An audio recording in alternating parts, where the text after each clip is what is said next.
असा कुठं पक्ष चालतो? अरे पक्षाच्या प्रमुख नेत्याने अडचणीत आलेल्या कार्यकर्त्यांच्या पाठीशी खंबीरपणे उभं राहायचं असतं, तेव्हा पक्ष मोठा होतो.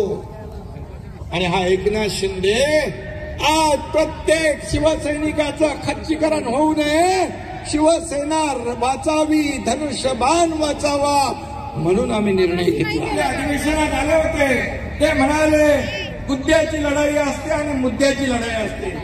मी सांगतो, तुम्ही गुद्द्याची लढाईवर उतरलात तरी सुद्धा आम्ही गुद्द्याची लढाई मुद्द्याने नाही लढणार, मुद्द्याने लढणार आणि तुमच्या आरोपाला उत्तर कामाने देणार. आपल्या सरकारबद्दलचा विश्वास पाहायला मिळतो, प्रेम पाहायला मिळतो. त्यांचा विश्वास हीच आपली कमाई आहे. तसं वागावं लागतं. आपण काय केलं?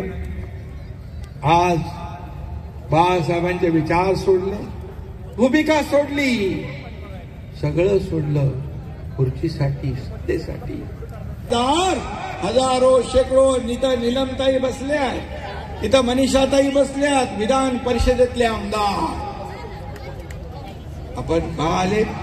कारण सरकार काम करत आहे. या महिला भगिनींसाठी सरकारने निर्णय घेतले 50% एसटी मध्ये सवलत, लेक लाडकी लखपती ही योजना.